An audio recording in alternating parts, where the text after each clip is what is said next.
Hello and welcome. I decided to record this kind of little Christmas message for not only my Patreon group, but for anybody really as we enter into the holiday season. And the theme this month for me personally is going to be leaning into that which offers so much reward in simplicity. And that can be very difficult around the holidays, right? And one of the things that kind of inspired this theme this month is that it always feels so full in December.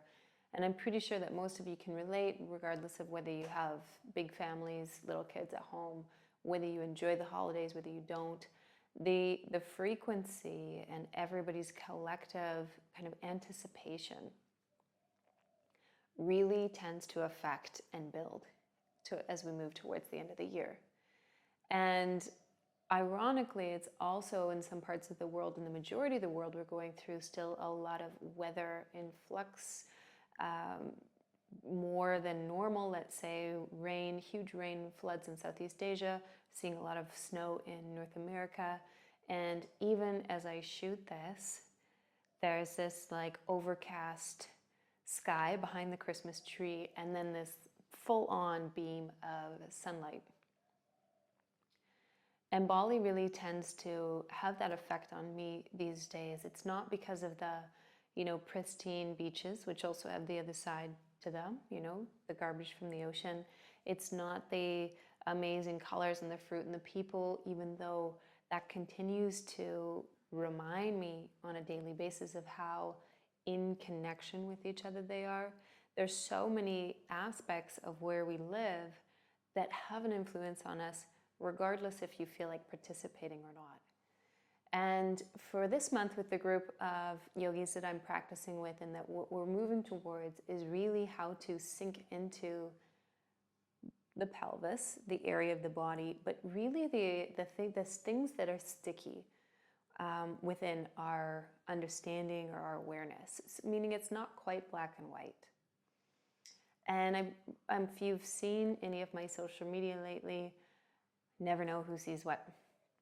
I actually commented on a pretty big topic that's moving through conversations at the moment, and that is this kind of AI artwork and big conversations really around what does that mean? What does it entail? What does it bring for us in the future? How is humanity going to be linked to, all these technology advances and implementations of a cashless society or an immediate ID system where you can pay with your watch or whatever it is. And I full frontal will say that doesn't really feel for me like it's ever been a very large driving force or perhaps a value that I've personally had as a person, not just as a yogi, right? That kind of thriving forward in our outer world, in how we do things and the methods that we do things,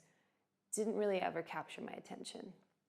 And it's not that I don't have a lot of respect for the ways that it has improved our lives in many different ways, depending on especially where you live. It's just that I've seen, similarly to the yoga path, where when we drive at something with such vigor and kind of enthusiasm, we can often forget the surrounding scenery. And we sometimes get so driven in that forward momentum. And I'm also speaking to very parallel to this seeking that so many of us go through in our lives. And I definitely experienced that part of me when I was younger, where the seeking of something eventually became clear to me that I was seeking to simply be somewhere that I wasn't, or I was seeking to feel different than I was at the moment, because how I felt wasn't very comfortable. And when we take a look at some of the things that are presented to us as people, we have to also ask ourselves around the intention behind whatever that opportunity or that technology or that idea. What is the intention behind where that's coming from, and why is it being presented into our collective reality? And if it's not clear why it's there and it just seems shiny and interesting at first, then I suggest that you stop and really ask yourself, what is it that I'm attracted to within this? And what is it feeding within me if I feel that pull forwards? And it's not about right or wrong, because it never really is that simple. It's simply about what resonates for you, and to start to understand that all of yoga is a refinement of being able to very clearly understand what resonates for you and what doesn't. And that also being said, a parallel came up for me today in this conversation, that I always share things that I hope has people asking themselves questions, starting conversation. It's never around being right, and it's never around me having the only voice. It's more to inspire some conversations and some different ideas to be collectively discussed.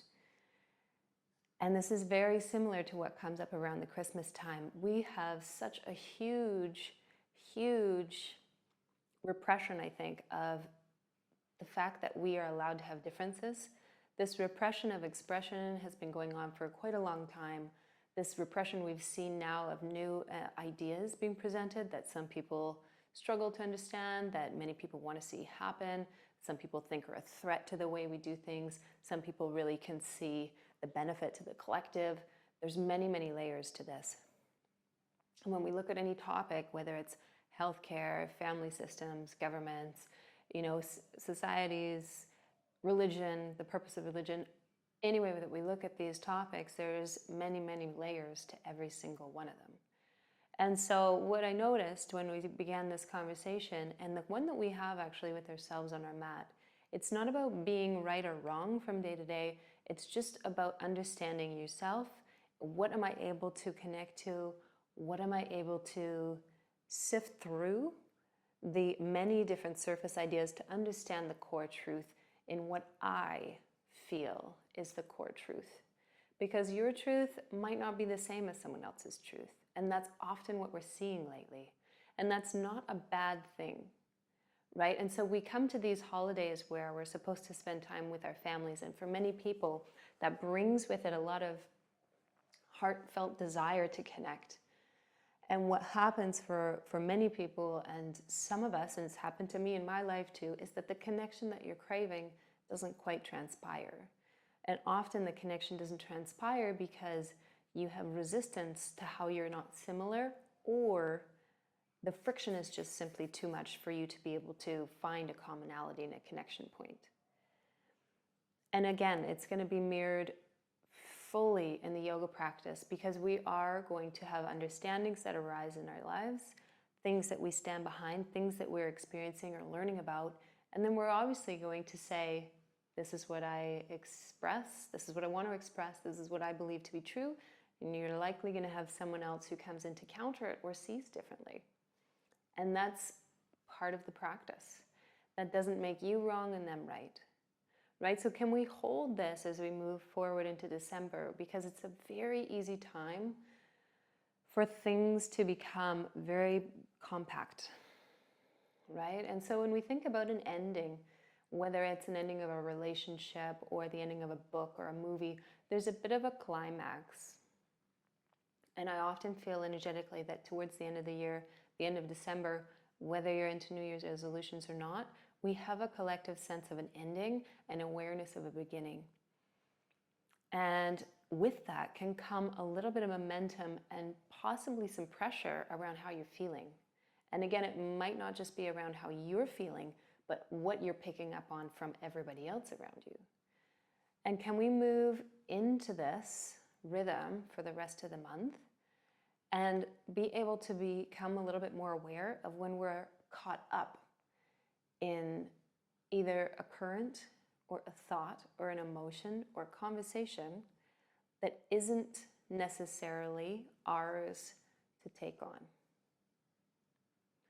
And it's not that you just stand up and walk away, leaving the dinner table. It's that you just consciously recognize that somebody might express something, or somebody might be dealing with something that they're feeling a lot of stress around, or somebody might say something that doesn't really reflect what you've said at all, and that's okay. That's just what it is in that moment. And when we can allow and practice the ability to be different than each other, but still in connection, that's the skill set that we're actually learning on our mat. It's not about having it be the way we want it to be when our bodies show up or they're tired or in pain or needing some healing and more attention than we have the energy for that day.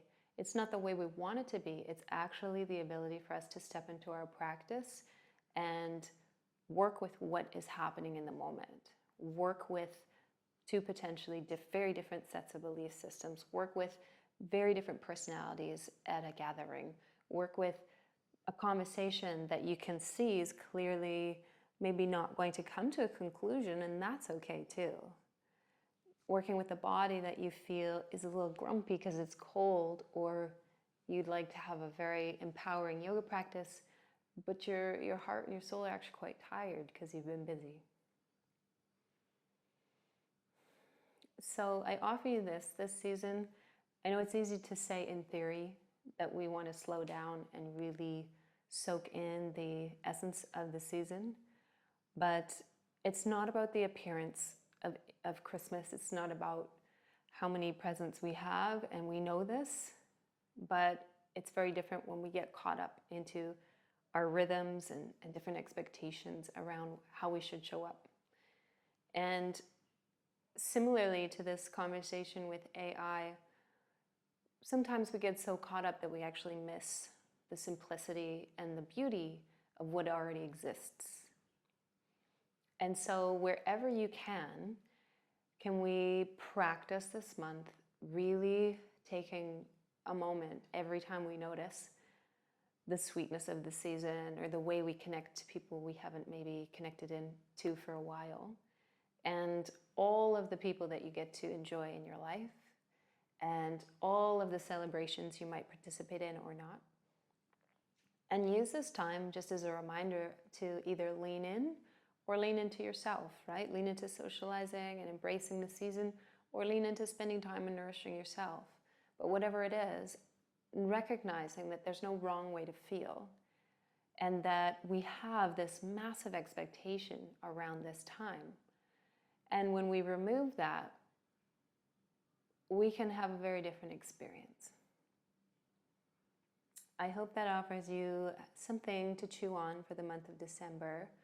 And in the conversations that I will be moving towards into the new year, as I start to step into teaching more, a lot of them are going to be around, the core of the practice through my lens, through my experience, and also how those distilled values often ask you to step into new ways of thinking, into new edges of your awareness.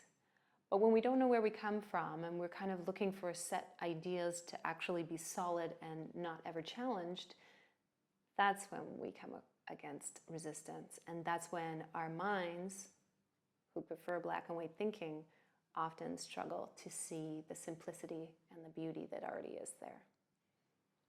Sending everybody a big, warm hug from Bali. Even though it's rainy season, it is not always warm over here. Please do drop me a message or say hi. I'd love to just check in with a lot of people in Canada, or if I haven't talked to you for a while, I am thinking about everybody sporadically and wishing you a very happy December season. Take care.